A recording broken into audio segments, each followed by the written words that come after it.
قرآن وہ کتاب ہے جو در سے انقلاب السلام علیکم ورحمۃ اللہ تعالی وبرکاتہ۔ کیسے ہیں آپ سب لوگ؟ امید ہے آپ سب خیریت سے ہوں گے۔ اس وقت دنیا میں کیا چل رہا ہے آپ سب بغور سماعت فرما رہے ہیں، جہاں پر ایک طرف تو نسل کشائی چل رہی ہے اور پوری دنیا تماشبین بن کر اس نسل کشائی کو دیکھ رہی ہے۔ جی ہاں، میں بات کر رہا ہوں فلسطین کی۔ تو وہیں دوسری طرف مسلمانوں کے اوپر الگ الگ طرح کے قانون لگا کر ان کی پراپرٹیز پر قبضہ کرنے کی کوششیں ہو رہی ہے، ان کی بچیوں کو بے پردہ کر کر نمائش کا حصہ بنانے کی کوششیں ہو رہی ہیں، انہیں الگ الگ طرح کی سازشوں کا حصہ بنا کر ان کے مذہب سے، ان کے دین سے ان کو خارجہ کرانے کی کوششیں ہو رہی ہے۔ تو وہیں پر ان کے کھانے، ان کے پہناوے، ان کے رہن، ان کے سہن، ان کے عبادت گاہوں اور ان کی ہر چیز پر نشانہ سادھ کر اور انہیں ٹارگیٹ کیا جا رہا ہے۔ جی ہاں، میں بات کر رہا ہوں ملک ہند کی۔ ملک ہند کے اندر اس وقت کیا ماحول ہے یہ آپ آسانی سے دیکھ سکتے ہیں، جہاں پر ایک طرف دنیا کے خطے کے اندر مسلمانوں کو ان کے نام کی وجہ سے، ان کے کلمے کی وجہ سے نسل کشائی کی جا رہی ہے، تو وہیں پر یہود و نصارہ کی کٹ پتلیاں بنے ہوئے لوگ بڑی آسانی سے اس نسل کشائی کو دیکھ رہے ہیں، اور ان کی بے شرمی کی حد تو اس قدر بڑھ چکی ہے کہ انہیں ان کے کانوں پر جوں تک نہیں رینگ رہی۔ یہ بات فلسطین کی ہے، اور فلسطین میں کیا چل رہا ہے اس سے کوئی بھی اچھوتا نہیں۔ ہر کوئی جانتا ہے اس وقت فلسطین میں کیا حالات ہیں، بچوں کو کس طرح سے قتل کیا جا رہا ہے۔ لیکن ویسے ہی حالات اس وقت ملک ہند میں بھی بنانے کی کوششیں ہو رہی ہیں، جہاں پر چھوٹی چھوٹی سبھاؤں کے ذریعے لوگوں کو یہ درس دیا جا رہا ہے کہ مسلمانوں کو قتل کر دو، مسلمانوں کو مار دو، ان کی چیزوں پر، ان کی جگہوں پر، ہر چیز پہ قبضہ کر لو۔ وہیں پر گھروں میں اور اسکولوں میں مسلمانوں کے خلاف جو نفرتیں بڑھائی جا رہی ہیں دلوں کے اندر، اس کو گھر کرایا جا رہا ہے، یہ بھی کسی سے چھپا ہوا نہیں۔ لیکن وہیں پر ایک طبقہ وہ بھی ہے جو دنیاوی تعلیمات حاصل کرنے کے لیے اس وقت اسکول اور کالجز کے اندر ملوث ہے، اور وہ ان اسکول اور کالجز کے اندر ایک ایسا سبق سیکھ رہا ہے، ایک ایسا پارٹ پڑھ رہا ہے جو انہیں الحاد کی طرف دھکیل رہا ہے۔ جی ہاں، تاریخ انسانیت سے لے کر آج تک انسانوں میں جو ایک اہم بحث کا موضوع رہا ہے کہ خدا کا وجود کیا ہے، یا خدا کا وجود ہے یا نہیں، یا یہ دنیا کس طریقے سے وجود میں آئی، اس کو اس طریقے سے پڑھایا جا رہا ہے، اس کو اس طریقے سے بتایا جا رہا ہے کہ یہ سب چیزیں بائی چانس ہو چکی ہیں۔ خداوند قدوس کی ذات پر انگلیاں اٹھائی جا رہی ہیں، اس کے وجود پر انگلیاں اٹھائی جا رہی ہیں، اور ایسا پہلے بھی ہو چکا ہے، اور تاریخ میں یہ چیز بار بار دہرائی جاتی ہے، لیکن اللہ تبارک و تعالیٰ اپنے دین کو غالب لا کر رہتا ہے، اور وہ انشاءاللہ العظیم یہ دین ہمیشہ غالب رہا ہے اور غالب رہے گا۔ لیکن آج ہم جس ٹاپک پر لے کر آیا ہوں، اس ٹاپک کو لانا بہت ضروری اس وجہ سے بھی ضروری ہے کہ ہمارے اسکول اور کالجز کے وہ اسٹوڈنٹ جو دین سے کافی دور ہیں اور وہ علم کلام میں وہ مہارت حاصل نہیں رکھتے، انہیں اس بات کی کوئی زیادہ خاص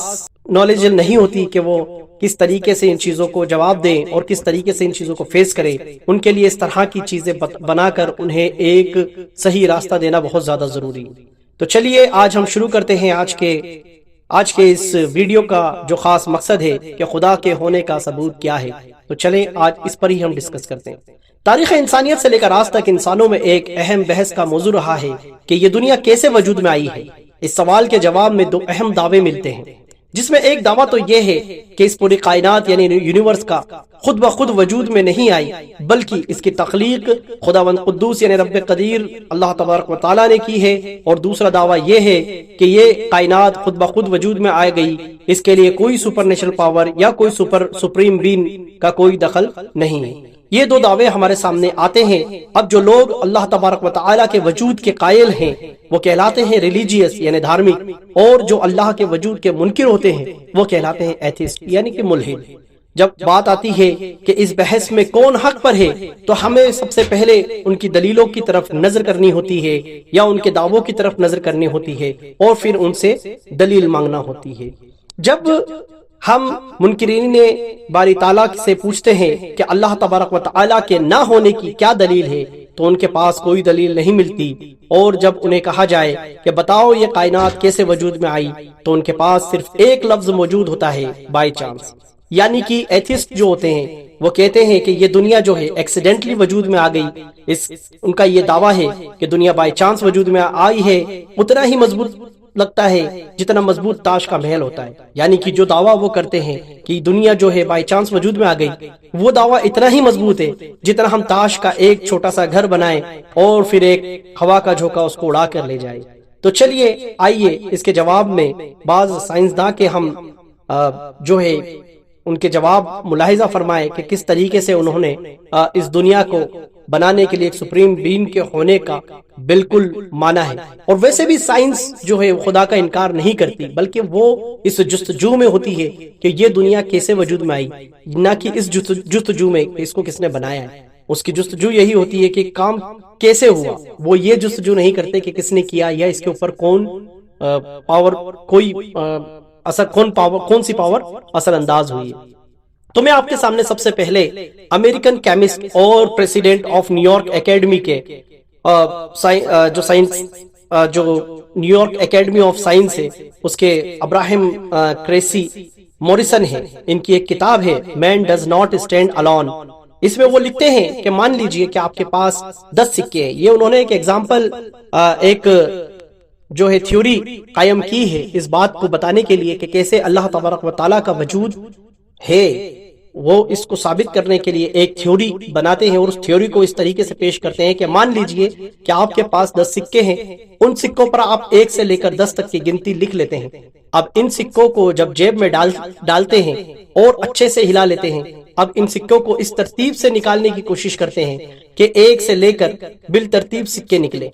آپ کو 1 نمبر کے سکے کو نکالنے کے لیے 10 بار کوششیں کرنی پڑتی ہے۔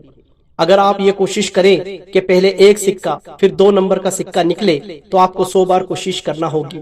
اور اگر آپ یہ کوشش کریں کہ نمبر 1، نمبر 2، نمبر 3 سکہ باہر نکلے تو آپ کو کم سے کم 10,000 بار کوششیں کرنی پڑے گی۔ اور اگر آپ یہ کوشش کریں کہ نمبر 1، نمبر 2، نمبر 3 یا نمبر 4 سکہ نکلے، یہ اس ترتیب سے نکلے تو آپ کو 10,000 بار کوشش کرنا پڑے گی۔ یہاں تک کہ آپ چاہیں کہ 1 سے لے کر 10 تک بالترتیب سکے نکلیں تو یہ فگر 10 ارب یعنی کہ 10 بلین تک پہنچ جائے گا۔ تو آپ ذرا غور کریں اس بات پر کہ جب جیب سے 10 سکے بالترتیب نکالنے کے لیے 1 ارب بار کوشش کرنی پڑ رہی ہے تو یہ کیسے ممکن ہے کہ یہ پوری کائنات جس کی ہر چیز ایک خاص اصول پر چلتی ہے ایکسیڈنٹلی وجود میں آ گئی؟ کیسے ایک سورج اور اس کے چاروں طرف جو سیارے اس کے گردش کر رہے ہیں وہ ایک ایسے سسٹم میں کیسے بن گئے، وہ بھی بائی چانس؟ دو یہ بلا شک و شبہ یہ ایسا بائی چانس ہونا کہ جس میں سورج چاند اور سیارے یہ سب موجود ہوں اور وہ بالکل ایک سسٹم کی طرح کام کریں، اور اس میں بھی ایک ایسی جگہ موجود ہو جہاں پر لاکھوں کروڑوں اربوں کی تعداد میں جو ہے